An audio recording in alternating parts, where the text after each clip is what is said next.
Hello everyone, my name is Laura Martinez, and this is my presentation on the 5 levels of leadership written by John Maxwell. We have learned a lot about leadership over the course of this semester. I am sure that you all came in with your own thoughts and ideas on what leadership is, just like I did, but maybe not a way of describing the types of leadership or what goes into it. Bowman and Dale taught us how they describe and define leadership based on their 4 frames, but that's just one way. John Maxwell has his own version of describing leadership himself.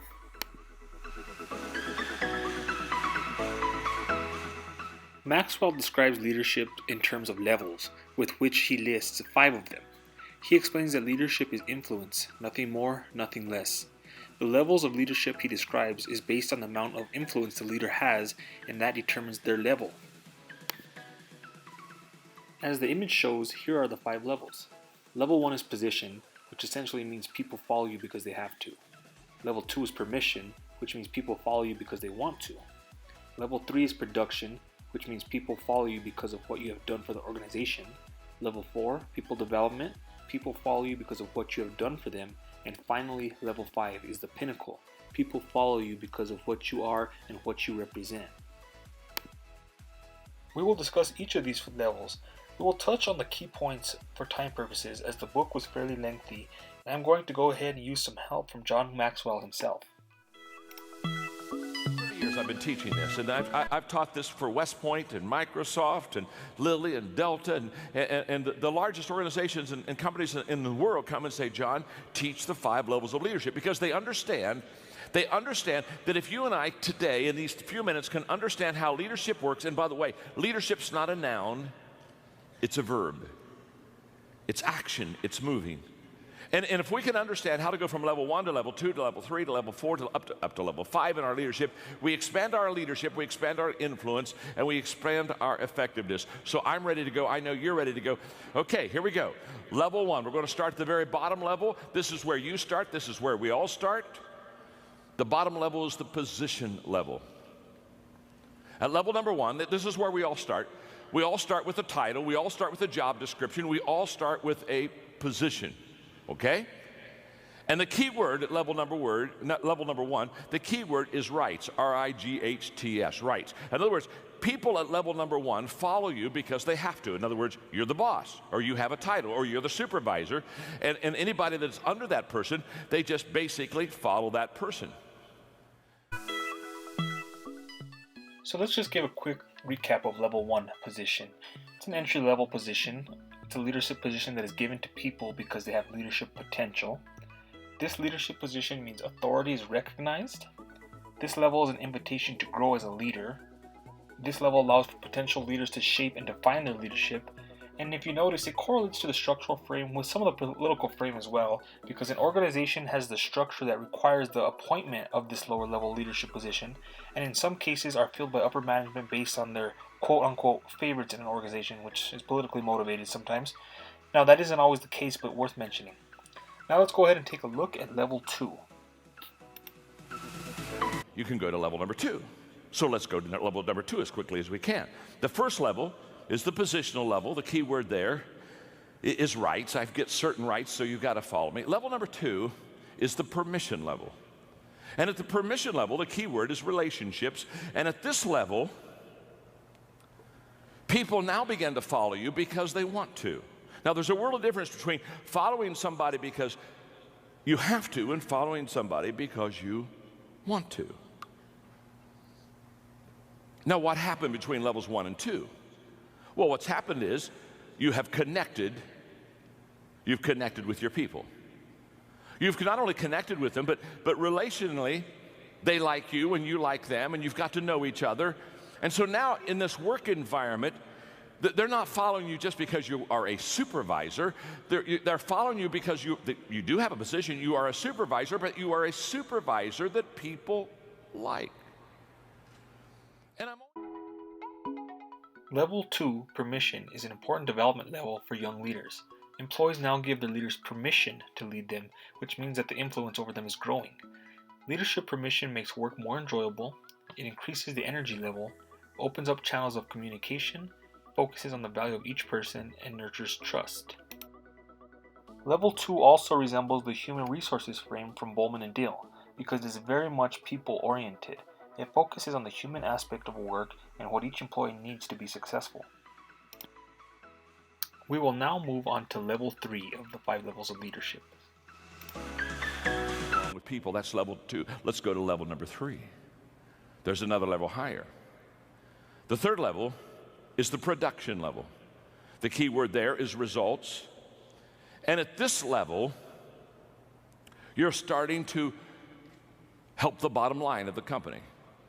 You're starting to, quote, bring home the bacon. At this level, you become effective as a leader. And you become effective as a leader on level number 3 because you produce. And the characteristics of leaders at level number 3 are very common. One is that they produce by example. In other words, they are the example for the other people that follow them how to be effective and how to be productive. You see, the greatest motivational principle in the world is that people do what people see. And too many travel agents, they're like or too many leaders are like travel agents. They're sending people where they've never been themselves. And you want to be a tour guide. You want to take people with you. You want to say, this is the area where I've been, this is where I live, this is the area where I lead, come along and follow me. And at level number 3, your leadership begins to gain credibility because now you are fleshing out for the people around you and you are modeling for them things that they want to see. And you are starting to produce. Which something else happens because you're becoming productive in your own life. You begin to attract people that begin to be productive also. Level 3, production, is a very critical level for leaders. This level is where leadership really takes off. This level separates true leaders because good leaders always make things happen. They get results. Production gives credibility to the leader. Leadership production models and sets the standards for others visually and brings clarity and reality to the vision.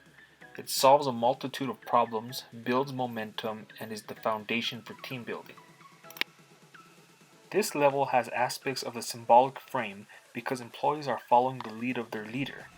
The leader symbolizes the work ethic that needs to be done to achieve the goals that they are trying to accomplish.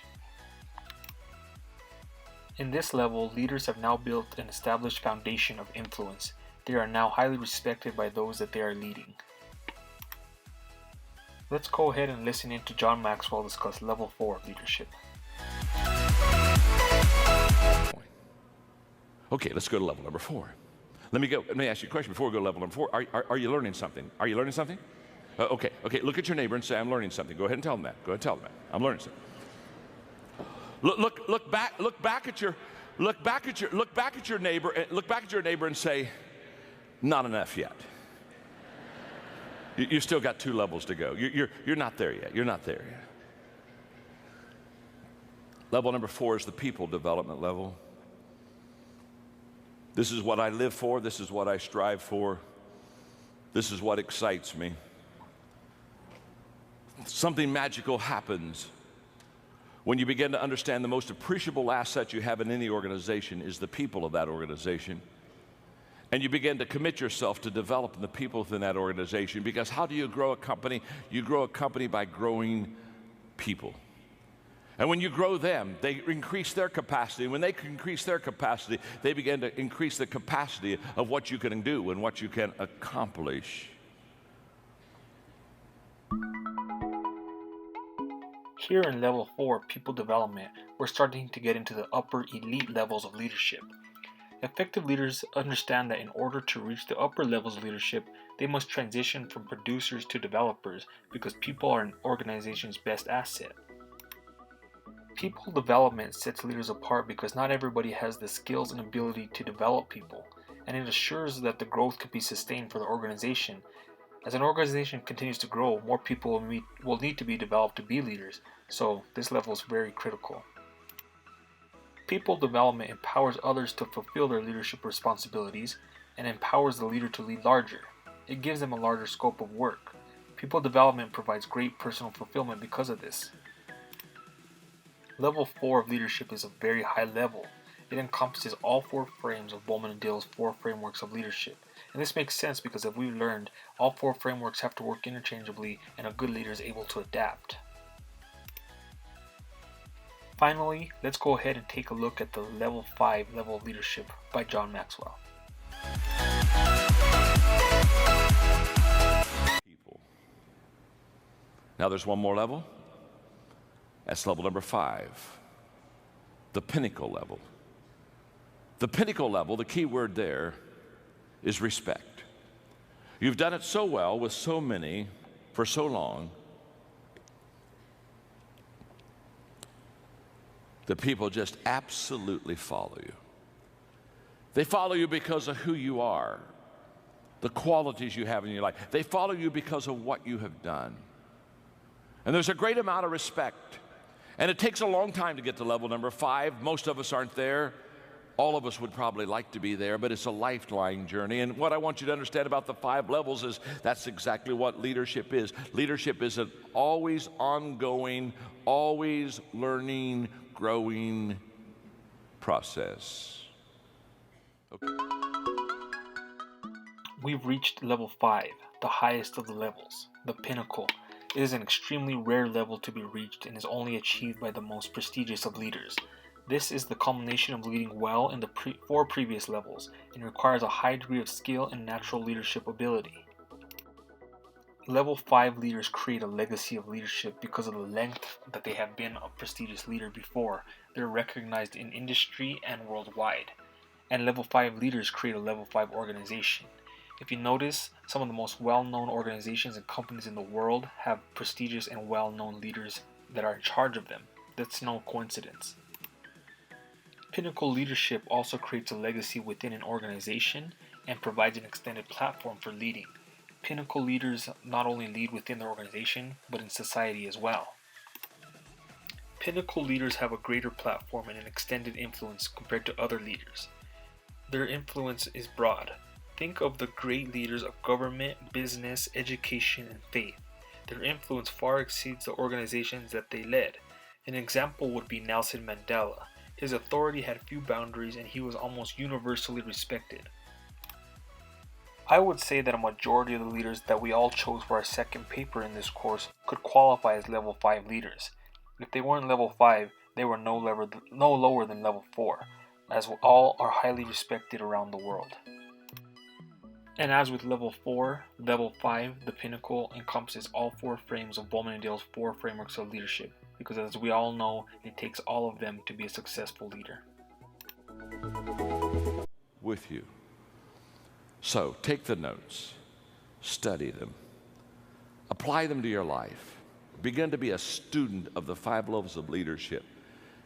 And I wish you well, because leadership is influence, always has been, always will be. And within you, you have the power to increase that influence. God bless. Thank you very much. Have a great day. If you are curious like I was about who John Maxwell would write about in his textbook as the pinnacle leader that he wrote about, it would be John Wooden. John Maxwell describes John Wooden as a level 5 leader through and through.